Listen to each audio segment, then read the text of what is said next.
bonjour à toutes et à tous, Banderonabiso, Balandi Pena. Donc, Boza tellement belé. Et on appelle Sabino bonjour, bonsoir, bon après-midi, place Boza. En tout cas, merci beaucoup. Boza a toujours collé, cimenté. Donc, Nandenge surtout Bino Bokolingela. Puisque les lots Nenge Zana Banamboka, il faut voir que non, politique et comigu na Katiamboka, République démocratique du Congo. Oyo ezokamba pas fachi béton mwana mboka solo mu kwantombo donc président azo pesa sai quoi otali président yo pe oyoki esengo puisque awa ndezana mutunyo surtout a kobo ya fachi a boyi terminus nae donc fachi aza terminus ya bato belé ya wana to mona mboka lelo ezali ya koningana partout puisque to sai bato wana keno état de droit ezali eloko mususu puisque 2020 ezali année d'action. Bino monaka mwana maman Martha Fandi na palin alali a sutuki à la mugi à lobby que non 2020 année d'action eza pambate. Alors il faut tirer beaucoup d'attention parce que ah ndeza boy na kati ya mboka na ebisa bino donc sange koti mobulu quoi. Donc koningane komi puisque ndeza na ebele ba bando chatembe puisque to hebisa kibana ezala boza ba diaspora ezala boza wa pimoza congolais to hebisa bino que non oyo muto azubo konzo azali vrai autochtone. Donc moi na mboka solo ndazo gérer makamusiko ya République démocratique du Congo. Ezate ke ba yeli biso mutu mombo ceci cela et d'ailleurs na yoka ki mo information mo e kasamba azu mutu na bangwana so inani aye attribuer na tribu ya donc a komisi Kabila muluba quoi. Donc kasamba to cha attention en tout cas kuna so simbi to chayo o to bengi to refundo pas procureur. Obimiseli biso o to bengi maternité o Kabila abotamaki obimiseli biso tribu wana na chef ya tribu wana pour ala kisabiso encore to yebisa ke non ndengo zana kima poto donc mikano yo ke na ngo poto kasamba nana sala ke ozwango c'est papa Etienne Tshisekedi wa mulumba mais lelo obeti biso tournage oyepi scopo o banda ko critiquer biso donc boza non événement mamnyo surtout bosala po bobundisa papa abino et ozala ni l'essence effet puisque ce qui est révélé est condamné. En tout cas to kota mingi na mwa actualité mukyo tozana ngo bandeko na biso il faut bien comprendre Félix Tshisekedi mwana mboka ya solo comprendre que non o to bengi diplomatie ezaka ate o boyo kawana diplomatie il faut pas qu'on frapper mon pays ya pembeni na biso ba sala ba jeu neti lokola toyoka ki ba Tanzanie ba Zambie quoi ba désordre mingi salami mais ndeza boyo na sentir déjà forte présence. Donc présence ya ba soda na biso ya FARDC na so ebisa bino na mupanzi wana ya province ya Tanganyika. Donc ezalaki mama na tokoloba eloko moko bandeko na ngai na koloba nini. Donc décret oyo FARDC a commis na puissance puisque l'air ba commis na Tanganyika donc village ezalaki libéré.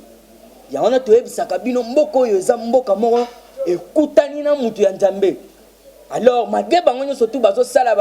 babiloko ba sala wana po baboma ye ba sala boye mais bakuti yeso bimisa nde mboka ndani kao puisque yo moko sala loba que non je ne mourrai pas dans un attentat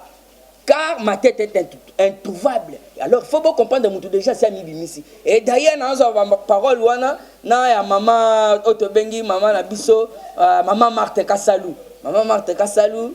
donc il na kuku na yoka kia lobaki mwana wana basi babomane kala donc onyo surtout bo sala ndenga mili donc ina mystique na molimo wa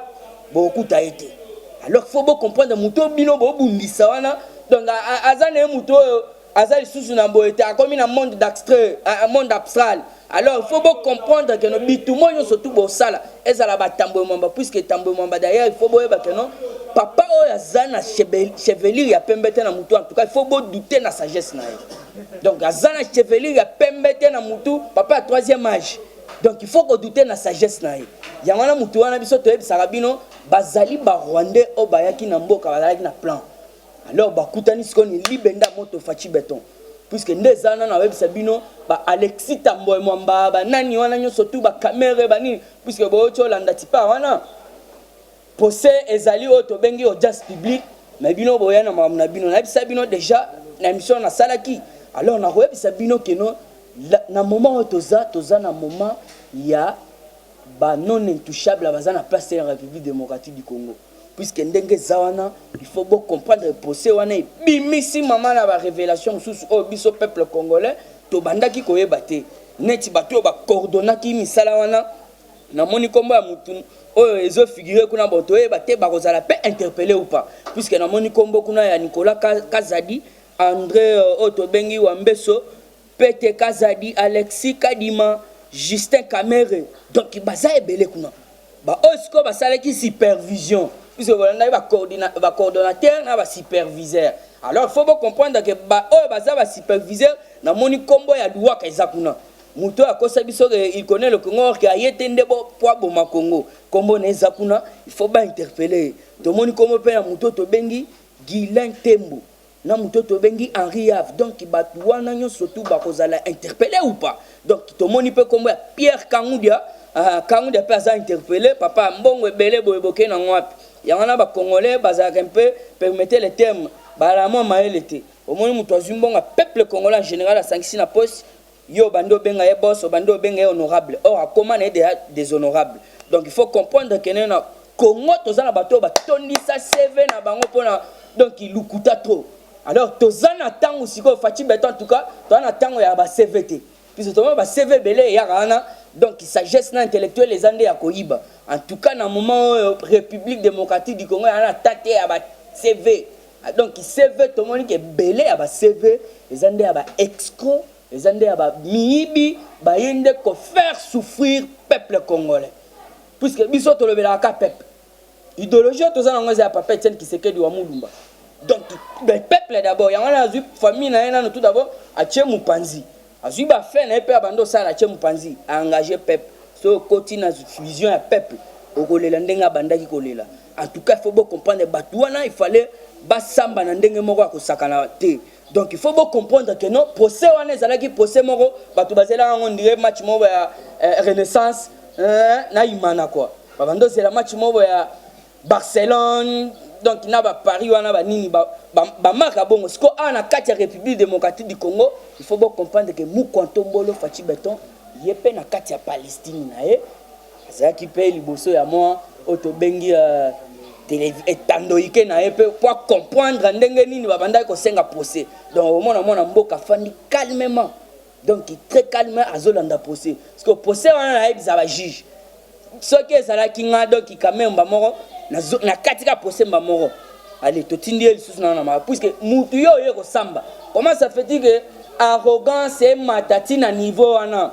obanda koloba ete non nga nazali intellectuel. Oh intellectuel mais bakangana ba faire escroquerie ya détournement intellectuel jamais afanda po samba mbongo ke wapi. Donc sagesse na yo to moni ngo ke non ezaki miibi. Alors il faut na bisa peuple congolais place bozabo ça la ba jeter puisque Fati appeli moto so bati kuna na makala kuna donc vungule bo mona te santé vungule bo mona santé vungule te mande fa pembe donc boko yanga noa bo tungula ya ko tungula to ebisa ki bino peuple congolais ba ibaka mbongo na iti puisque bakolo donc yo na nga bengi sur fête oye po bangi sa bakolo fête ça ne s'est jamais fait. Donc tozana kati siko yako et patri mutunyo soto akozonga chez bango puisque pas été na lobaki yango mutunyo soto il faut zonga et pas bango botali ya kuna na palais du peuple et na palais de la nation bandeko ya mutu wana nyoso tout la musi ya zaza bureau et kangami bazomona na lisusu te. Comprenez qu'il y avait Barwando bazaki bazwaki boko bazwaki mboka na biso en otage puisque banda bakanga mutu wana nazo yebisa bino bandeko na ngai kuna elo côté bakimi ba bureau kangamaki na ndenge moko ko sala ba jeter. Alors il faut bien comprendre que non to comme un moment où le peuple congolais fasse se prendre en charge. Parce que ce n'est pas pour rien papa Etienne Tshisekedi wa Mulumba reste mémoire. Alors baki que non peuple congolais prenez-vous en charge. Donc c'est le moment puisque batobele babanda comprendre te politique ezali lokola ndenge biso to betaka ba masolo ya ba balete politique ezali ozo sala mana ndenge moko mystique puisque so koti na politique mekape ko sala auto bengi kokota na monde wana puisque za monde yo so ozo ya na liboso po sala ba ventire caméra bo po na ndenge bele abatu abanda loba ebo comment ça fait-il que ceci cela na ebisa ki batu na expliquer bango liberté provisoire o ba ye ko sengela ye wana tawane siaki esi eleka. Alors il faut bien comprendre que dans la minute ba juge ba sali ba rejeter du revers de la main autobengi ko senga na ye azala na liberté provisoire. donc moyibi nini bazuye ba PCP lisusu liberté provisoire aoyiba no kitoko soka yibite ba beta biso eloko o de fait kayimbi basala biso dernier jour il faut tozo élément to la mwabo de fait kayimbi wana la ndelo babando lukela tipar wana puisque to comprendre ndé to kangi tous les burundais abisa ba maman belé na poto maman Sele Tumba Charlotte ndenga na bisi bango prière et salami na Rwanda prière ba beta ngona kinya Rwanda messe mobimba donc ipena ba sali yango quoi ba bondeli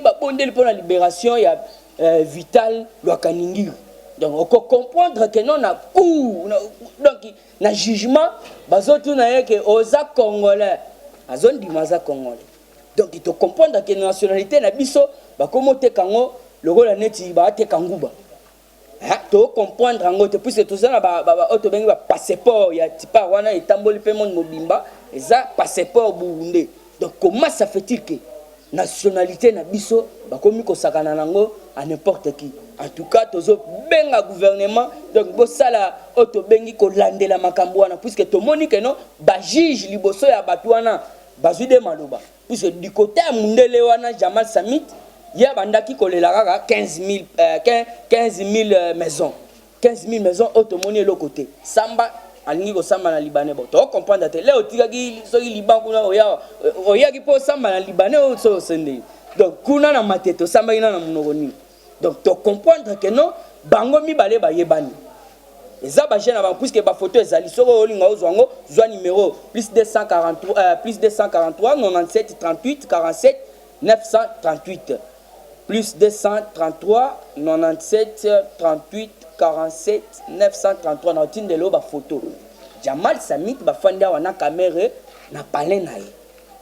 siko batuni yake yoyebi muto alobi j'ai pas besoin de les connaître puisque je connais tout le monde. Quelle arrogance. Chapelet wana donc chapelet wana toyebi que chapelet elle a eu du côté à maman Amida mais Amida na minute bo tout elati ke ba ko bala muluba te na ndenga divagation na yebisa bino bandeko na ngai soko bali muluba respecter norme jibe piana ko kotisi siko mwana na ba malédiction wana lelo storia piana musalani na sala potofana lelo ba juge minene na mboko batanga kombo storia piana eza ba chaque caméra puisque ye moko storia piana na landa correctement na landa yango na pe na ba photo puisque na preuve auto bengi Roger les combattants na ndenga Paris ayebi na lobaki yango ke no stora ya pia na lobaki ke no nazot sala musala te ya kosomba lupango boy 50%. Donc il na étage likolo naza na mbongo te caméra nde muto apesa ki ngango donc ina ndenge mo na bito so ndo beta fitiring to comprendre te alors il faut bien comprendre bon lupango ndenge wana 50%. Yesiko stora ya piana a uzango ndenge ni donc tu comprends des caméras bando matangomba ya mangengenge koto pe akeko matangomba mususu alors il faut bien comprendre bana poto donc tozo benga bino nyonso tout boza la vigilant na likambo puisque eza misala na ye akoti saki mo bambongo na ba banque belé na hebaki na landa ba information akeko koti sa pe ba banque na ba donc na ba compte ya bandeko ya famille présidentielle quoi pour créer ba problème mais or tellement que non zamba la la kate ba découvert qui des wana donc na minute na aïe sabino les 25 nde bazu posé wana batindi yango donc so ngape au brancher yango brancher biso to ebi ada présumé puisque na minute ali susu na fonction na ye wana te ya direcable donc na minute ya perdre fonction donc nazo ebi sabino makambo za mabe makasi ndenge za wana makambo za mabe pourquoi parce que 2020 est année d'action.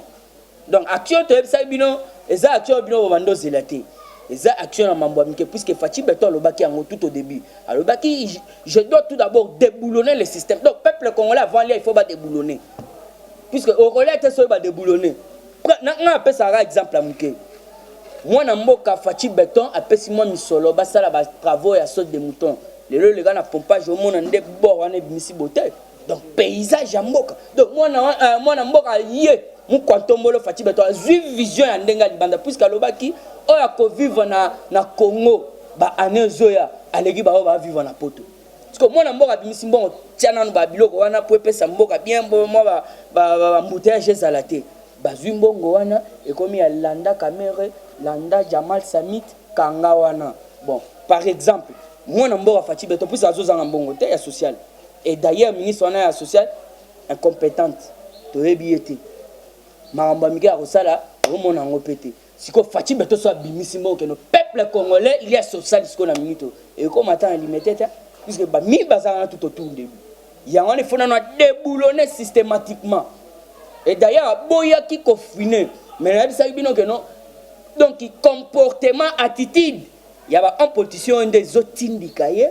asala otobengi afine. Il y en a na web sabino makambo eza mabe makasi toujours na kati actualité politique puisque na ke ko chité il faut boye ba que docteur Jérôme Munyangi bakutana kina mokonza mboka Fachi Beton mais il faut na web sabino que Jérôme Munyangi c'était congolais azali rechercher dans monde mobimba pour babomaye puisque azali africain oyo abimisi Afrique na monde mobimba pourquoi azui remède ya bokono ya kindoki wana. Alors il faut bien comprendre que non mundele alingaka mutu mwindu te. Il y avait un Congolais à Salakar ya mai boyebi histoire wana akenda wapi siko lelo il faut bien comprendre le sous que non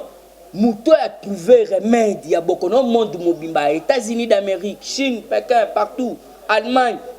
Ba mekina bango ko maîtriser bokono te. Et d'ailleurs bazana ba expertise ma makasi ba meki ko zo ngoti mais ko comprendre que ndeko na biso Jérôme azui bokono na ko sauver monde mobimba mais ko comprendre que ba mindele bazolinga ete babomande en tout cas na komeka na fiele bino ozali vraiment maman na échange puisque boyebi que biso toza base à sans formol o kambami na président Gilles le grand coordonnateur to pesa la formalité. Alors il faut tout que les bino auto bengi